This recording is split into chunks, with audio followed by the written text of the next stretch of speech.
A Honda CG 160 é indiscutivelmente a moto mais vendida no Brasil. Com uma história rica e inspiradora, essa moto conquistou uma bela reputação e se destaca por ser uma das motocicletas mais confiáveis do mercado. A Titan já garantiu um lugar especial no coração dos brasileiros. Além disso, a moto favorita do Brasil é a mesma que cumpre com excelência a missão a que se propõe.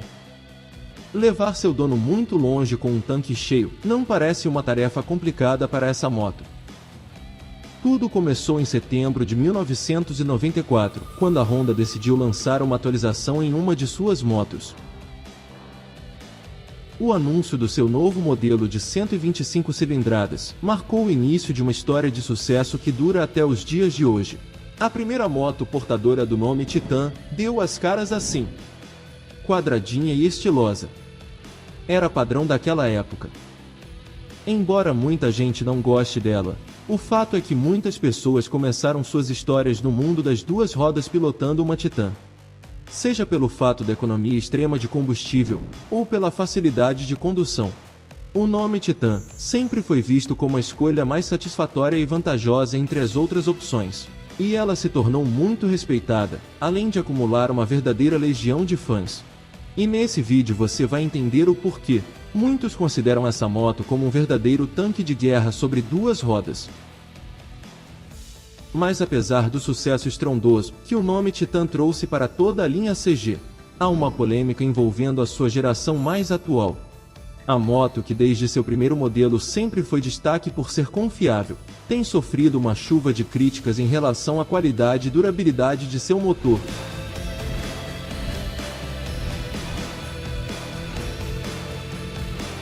Mas o que será que aconteceu com a nova Titan 160? Bom, nós fomos em busca dos fatos para te contar o que aconteceu com esse modelo, além de explorar todo o seu passado, desde a primeira versão até a mais atual. Como sempre, é muito bom te ver por aqui.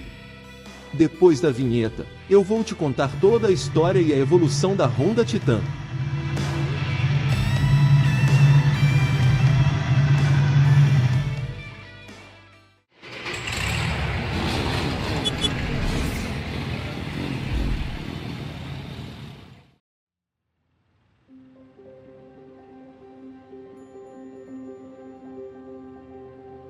Na década de 70, a realidade no Brasil era muito diferente da atual. Bem antes dos smartphones e carros elétricos, no período em que Fuscas e Opalas coloriam as ruas do nosso país, as preocupações do povo brasileiro eram bem maiores, e não se resumiam a simplesmente ganhar likes no Instagram. Naquela época, o Brasil vivenciava dias turbulentos, repletos de momentos complicados, em relação a diversas questões políticas, sociais e econômicas. O país era governado por uma ditadura militar, que havia assumido o poder em 1964.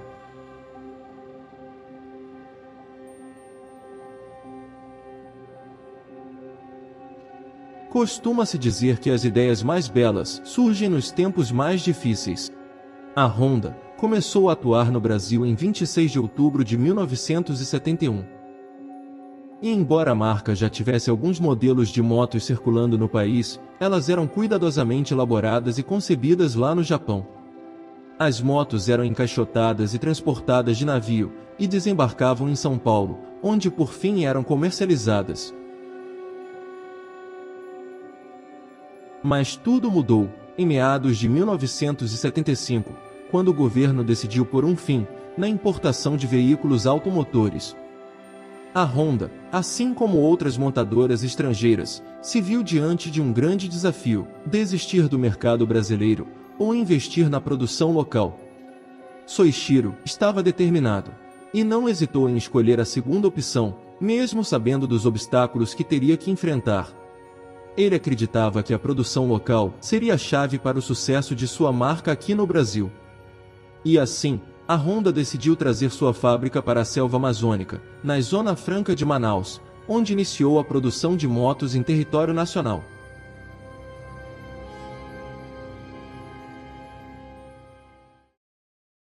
Lançada em 1976, A primeira moto da linha CG tinha como seu principal objetivo suprir as necessidades de uma nação em crise e carente de veículos baratos e econômicos.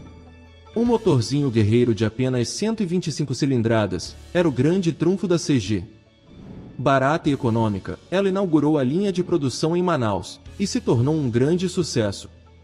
A moto recebeu o apelido carinhoso de CG Bolinha. O seu visual compacto, com o tanque, painel e luzes repletos de curvas arredondadas, foram responsáveis pelo apelidinho da moto. Ainda sobre detalhes, é preciso mencionar que foi graças a esse conjunto leve que a CG Bolinha se tornou uma moto extremamente ágil e fácil de manobrar nos corredores das vias urbanas. Além disso, os 11 cavalos contidos dentro do pequenino monocilíndrico pareciam nunca sentir sede. A CGzinha era postofóbica, e de acordo com a Honda, a moto fazia incríveis 57 km por litro com o tanque cheio, que cabia 11,5 litros de gasolina. A escolha da Honda em optar por um motor de 4 tempos, em uma época em que a tendência eram os motores 2 tempos, também foi um tiro certeiro da marca. Além disso, a CG Bolinha era uma moto de fácil manutenção, e praticamente qualquer mecânico dava conta de consertá-la. Fato que contribuiu para a sua popularidade entre trabalhadores urbanos, pequenos empresários, mototaxistas e motoboys. O motor dela era do tipo OHV, o famoso motor vareta, que é lembrado por muitos com saudades, e que também equipou várias versões futuras da CG. Ele vinha equipado com um câmbio sequencial de apenas 4 marchas, semelhante aos que tem atualmente nos modelos da linha Pop, onde para avançar as marchas, todas as trocas são feitas para baixo, enquanto para reduzir, é necessário puxar todas as marchas para cima, com a ajuda do pedal de câmbio duplo. Essa moto era até que bem completa para sua época. O painel dela já era equipado com um contagiros e medidor de quilometragem, além de ter indicadores de neutro e piscas. Um verdadeiro marco em questão de tecnologia. Porém, a Honda deixou a desejar na questão dos freios, sendo os dois a tambor. Isso tornava da CG Bolinha uma moto muito difícil de ser parada, sendo preciso calcular muito bem o local de parada desejado. A CG Bolinha pesava apenas 94 kg, e seu conjunto permitiam ela alcançar uma velocidade máxima de aproximadamente 100 km por hora. E para fechar com chave de ouro, no lançamento da moto, o renomado jornalista Josias Silveira, criador e proprietário da revista Duas Rodas, embarcou em uma jornada épica, pilotando uma CG de Manaus até São Paulo. Além disso, a CG contou com um Rei Pelé, como garoto propaganda. Era tudo que a moto precisava para deslanchar de vez. Avançando um pouco no tempo, apenas 2 anos desde o lançamento da primeira CG, a Honda trouxe a primeira atualização para sua moto em 1978. A CG de 78 trouxe algumas novidades técnicas. Para começar, deixou para trás a antiga suspensão de molas, adotando um sistema bem mais moderno e eficiente. A suspensão hidráulica foi muito bem recebida. O garfo telescópico é mantido até os dias atuais. E não era só isso, a nova CG agora tinha um carburador aprimorado e um sistema de escapamento mais eficiente. Isso refletiu diretamente na economia da moto. No mesmo ano, a Honda ainda lançou a ML, que era um modelo de luxo derivado da CG. A moto era a mesma, porém com alguns detalhes de acabamento e algumas poucas mudanças no design. A menina louca, como passou a ser chamada, ainda contava com freio a disco na dianteira, além de possuir um painel completo, com contagiros e marcador de combustível. Um ano havia se passado, e um outro motor era o mais novo objeto de desejo de muitos entusiastas das duas rodas. O monocilíndrico de 15 cavalos era uma inovação, apresentando um moderno sistema de comando acionado por corrente, semelhante ao coração da ML. Ele equipava a esportiva Turuna, no ano de 1979. Inspirado na sua irmã maior, a japonesa CB400, o design da Turuna destacava as palavras Super Sport, abaixo do nome Honda. Com um grafismo bastante elegante, seu nome, Turuna, simbolizava agilidade, força e capacidade para encarar qualquer situação. Ela ainda carregou o título de primeira moto esportiva fabricada no Brasil. A Turuna foi produzida até 1986, enquanto a ML permaneceu no mercado até 1988, até ser descontinuada. Com o fim da crise do petróleo no início dos anos 80, o mundo passou por um processo gradual de estabilização. Contudo, o trauma deixado por ela ainda estava presente na mente das pessoas, levando as fabricantes a buscar cada vez mais por alternativas além da gasolina, e logo na sequência, um acontecimento revolucionário e inovador pôde ser visto na linha da CG, em 1981. A moto entrou para a história, como a primeira do mundo a ter um motor movido a álcool. Além disso, o motor recebeu um câmbio convencional de 5 marchas. O upgrade melhorou o consumo e deixou a moto mais estável em altas rotações. Ela seguiu recebendo atualizações, ganhou de volta a sua versão a gasolina, garantindo mais um ano de vida. E então, trazendo diversas melhorias em relação às suas antecessoras, tanto em termos de design quanto de mecânica. Em 1983, uma nova geração da CG 125 chegava ao mercado. O novo modelo tinha um tanque de combustível com formato mais aerodinâmico e menos arredondado que os anteriores.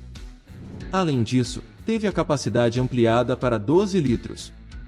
O motor, por sua vez, ganhou 1,5 cavalos de potência a mais. A carenagem lateral foi modificada, tornando-se mais longa e curva, enquanto o painel recebeu um novo design, com medidores mais legíveis. O farol, por sua vez, manteve-se redondo, com o clássico aro cromado, e o guidão agora era bem mais alto. E um paralama em plástico foi adotado, deixando no passado o antigo paralamas cromado de aço, que equipava as antigas CG bolinhas da geração passada. E essa versão dela ficou conhecida como CG quadrada. Mais tarde, em 1989, a nova CG 125 Tilde chegou ao mercado, tornando-se uma das motos mais populares do início da década de 90. Esse modelo apresentava bastante novidades em relação à sua antecessora. Agora os faróis, pisca-alertas e painel possuíam formas quadradas. Além disso, a Tilde 125 foi a primeira moto a ter um nome próprio, que separou os modelos e formou a tão querida e bem-sucedida família CG.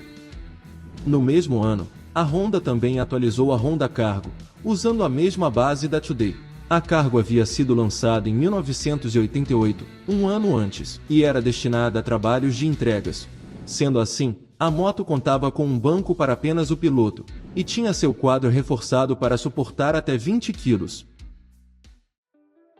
Lançada em 1994, a primeira moto conhecida como Titan foi uma atualização que incorporou tudo o que havia de melhor nas suas versões anteriores. A Lenda trazia curvas um pouco mais arredondadas e veio equipada com um sistema de carburação Eco, assim como a versão de 1981, mas manteve o painel, faróis e piscas quadrados, como na versão de 1983. Além disso, ela recebeu um upgrade em sua parte tecnológica, trouxe o sistema de ignição eletrônica, o CDI que já equipava a Tilde, e que a Honda fazia questão de destacar na carenagem lateral da moto. O tanque de combustível aumentou a capacidade, agora cabiam 13 litros de gasolina. Um ano depois, a Titan foi dar um passeio em alguns outros países. Em 1995, foi criada uma versão exclusiva dela, a Titan de exportação. A moto veio com algumas modificações que a diferenciavam da versão brasileira. Nada aqui era estético, essas mudanças foram adicionadas para atender aos regulamentos específicos de cada mercado. Essa Titan foi exportada para vários países, incluindo França, Inglaterra e Portugal. No entanto, a nossa Titan aqui do Brasil se manteve inalterada durante os 6 anos que esteve em circulação. A Titan era puro sucesso, e todo mundo sabia disso. A Honda, que não era boba nem nada, sempre esteve um passo à frente, então decidiu que era hora de uma grande mudança. No ano de 2000, surgiu uma Titan de cara renovada. A princípio a moto parecia querer voltar às suas origens, ao mesmo tempo em que se modernizava.